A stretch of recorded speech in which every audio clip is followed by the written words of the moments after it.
Oke, selamat pagi, siang, dan malam, eh, Pak Agung, para asdos, dan teman-teman SISDM. Perkenalkan, nama saya Fadlan Hashim dengan NPM 106652215.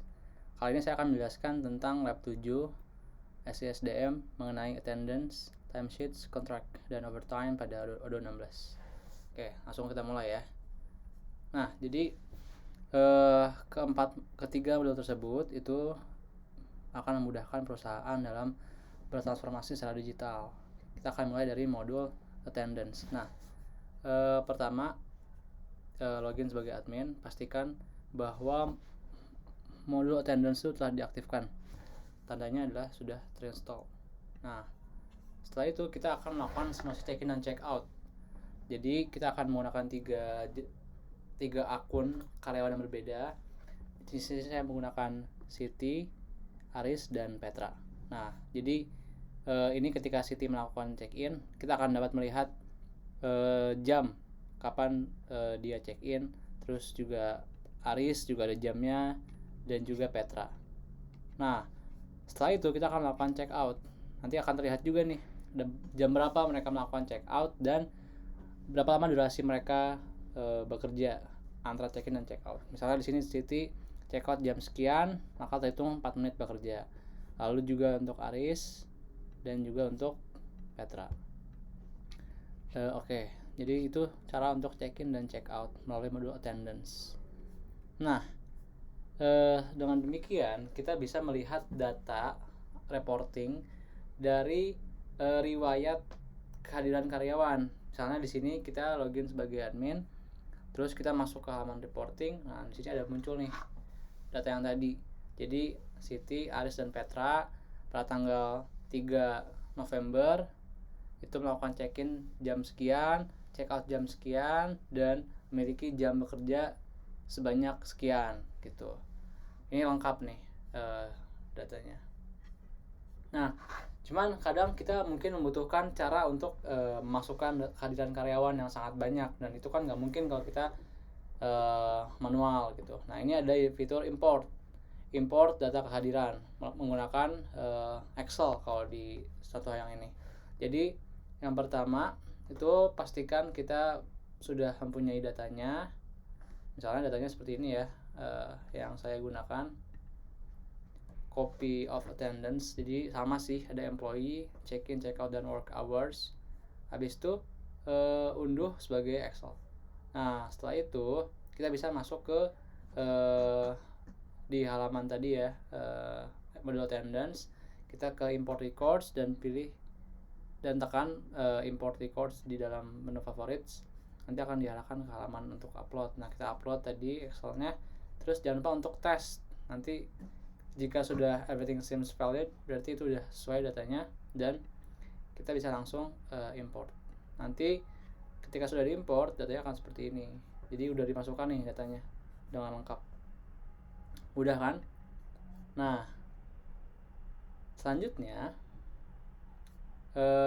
kita akan melakukan konfigurasi.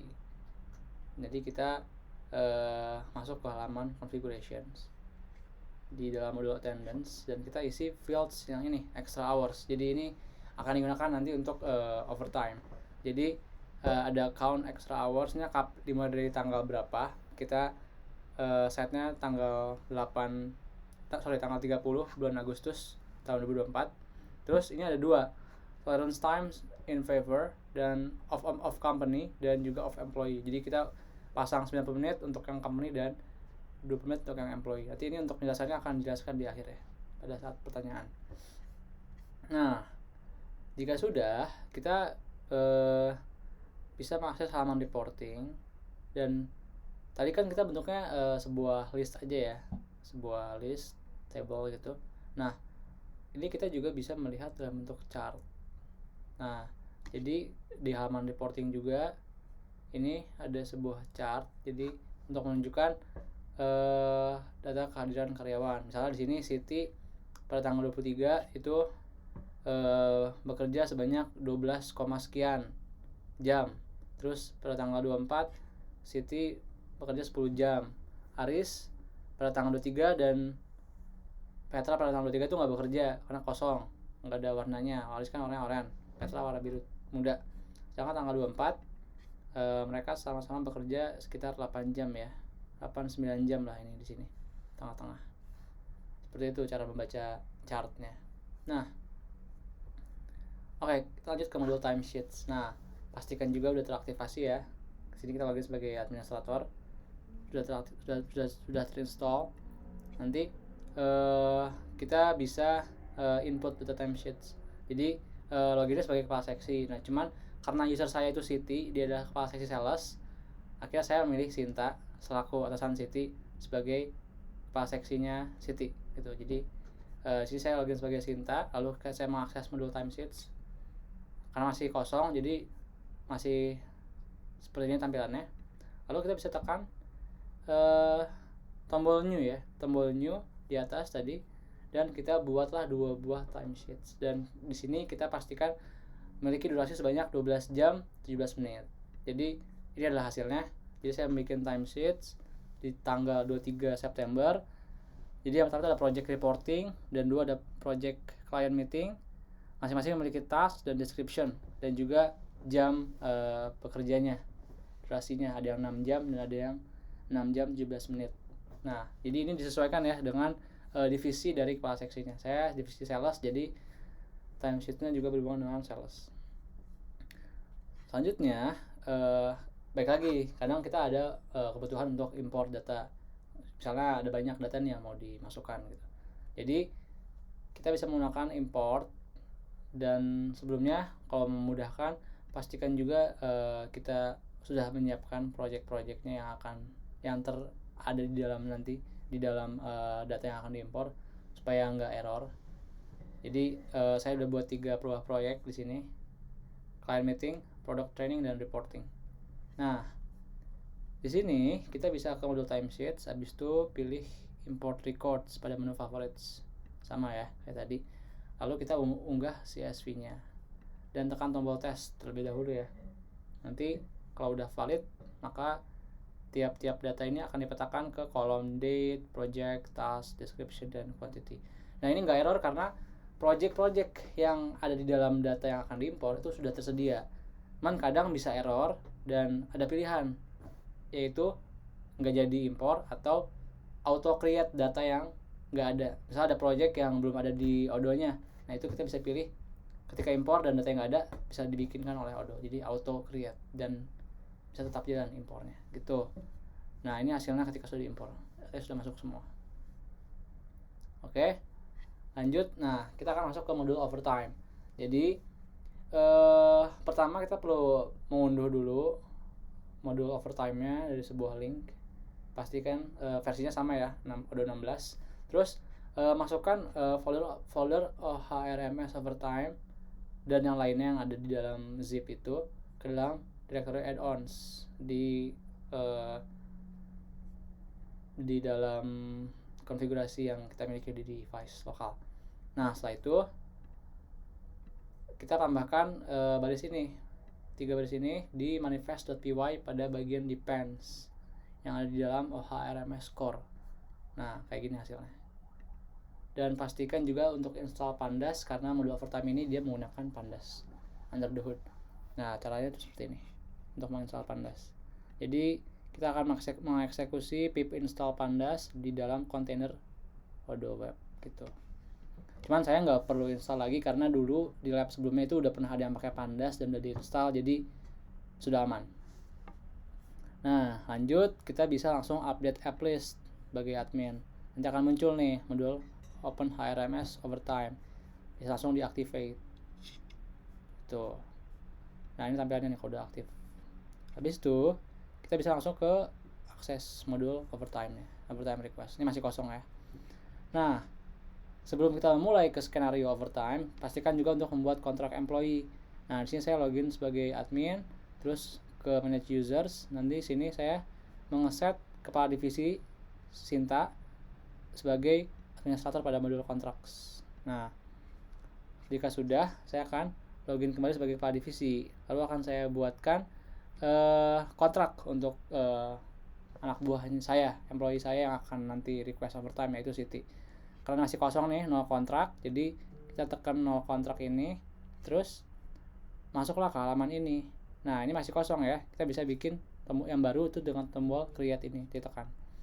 Jika sudah, kita bisa mengisi fields yang ada, namanya Siti, kontrak mulainya kapan, habis itu working schedule itu adalah bulanan, 40 jam per minggu, terus juga permanen kategorinya, departemen sales, terus structure itu adalah base for new structures, dan job positionnya apa gitu.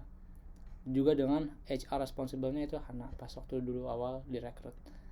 Nah, jika sudah diisi, jangan lupa juga untuk mengisi gajinya, info gajinya. Di sini gajinya adalah 8 juta per bulan dengan detail seperti ini. Ya.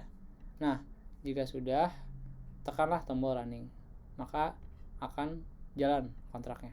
Statusnya sudah running nih, 8 juta per bulan, seperti ini Siti. Nah, sebelum lanjut, kita juga perlu atur hak akses. Pastikan Siti memiliki role employee manager pada modul kontrak seperti ini. Nah, selanjutnya kita sebagai admin, kita masuk dulu ke konfigurasi menu overtime. Kita akan menambahkan overtime type. Nah, di sini kita akan pasang cash hour, dan 1 jam itu seperti ini datanya, terus 2 jam seperti ini, 3 jam seperti ini. Rate-nya tuh dari 2, 3, dan ini 5,5. Dan tipenya adalah jam ya, cash bertipe durasinya jam. Nah, selanjutnya kita akan buat overtime request. Jadi kita login sebagai Siti, lalu kita isi data overtime-nya, masukkan duration type-nya hour, terus tanggal berapa, spesifik dengan jamnya, jam 5 sampai jam 8 malam nih, 3 jam berarti overtime-nya. Terus tipenya cash, supaya nanti kita dapatnya upah, uang tunai tambahan, bukan cuti. Nah, jika sudah, tekanlah tombol submit to finance. Nanti hasilnya seperti ini, tinggal nunggu untuk di approve. Nah, kita perlu login nih sebagai Sinta untuk mengubah overtime type itu sebagai cash hour yang udah kita set tadi. Maka nanti akan dikalkulasikan overtime amount-nya sebanyak 253 di sini. Nah,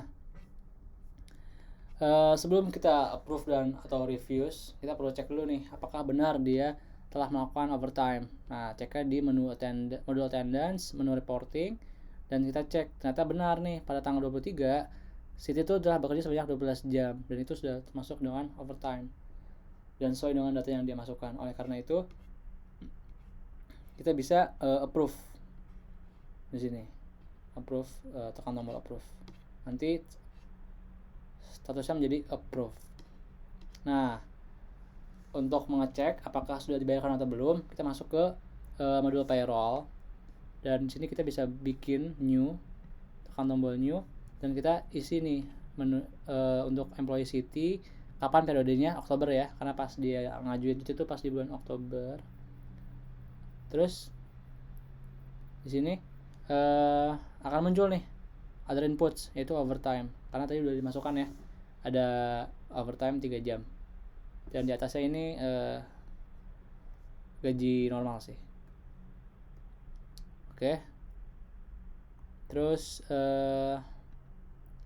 kalau udah dibayarkan melalui payrollnya, maka kita akan coba skenario negatif, yaitu skenario ketika ditolak. Jadi Siti membuat lagi overtime-nya pada tanggal 24 jam 5 sore sampai jam 7 malam, lalu disubmit nih. Nah, kita lagi sebagai Sinta, dan kita cek ternyata nggak bener nih, dia nggak overtime pada tanggal 24. Karena itu kita bisa tolak dengan tekan tombol reviews. Nanti seperti itu hasilnya, jadi nggak dapat payroll ya gitu. Nah, di sini kita bisa jawaban pertanyaan. Jadi yang pertama, dengan banyaknya attendance yang perlu diimport, karena sebelumnya dilakukan secara manual, kita perlu membuat sebuah template untuk mengimpor master data attendance. Nah, jadi saya telah membuatnya di sini. Karena ketika kita akses, misalnya saya akses nih ya, Oke, sebentar masih loading. Nah, kita akses ke model attendance, check in. Oke, ini check in doang, nggak ngaruh, check out aja nggak apa-apa. Nah, kita ke sini, import records, kita ke upload file.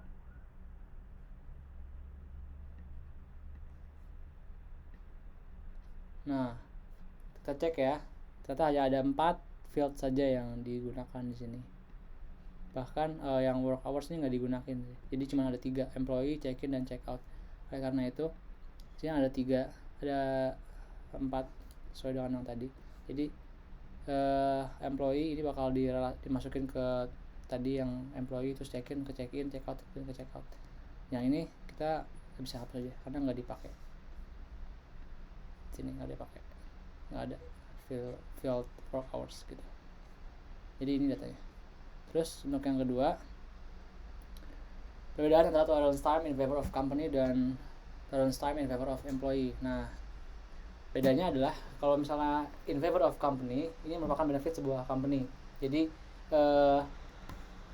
ketika karyawan itu ada kelebihan misalnya jam kerjanya, tapi jika belum melewati batas, misalnya tadi kan kita set 90 menit, maka ketika karyawan check out di bawah 90 menit kelebihan tapi masih di bawah 90 menit, itu masih belum dianggap sebagai overtime gitu.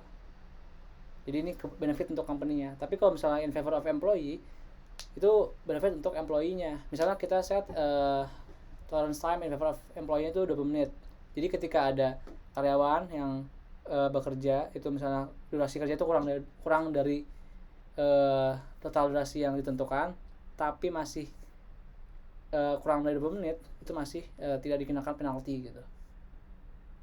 Seperti itu. Nah, perbedaan antara overtime type cash dan leave. Kalau cash itu artinya karyawan mengganti bayaran overtime dengan uang, upah tambahan, gaji. Sedangkan kalau leave itu berarti sebagai cuti hari libur.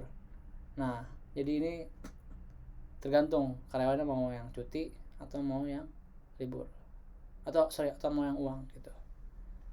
Oke, sekian dari saya untuk lab 7 ini. Mohon maaf bila ada kesalahan. Saya mohon feedbacknya jika ada.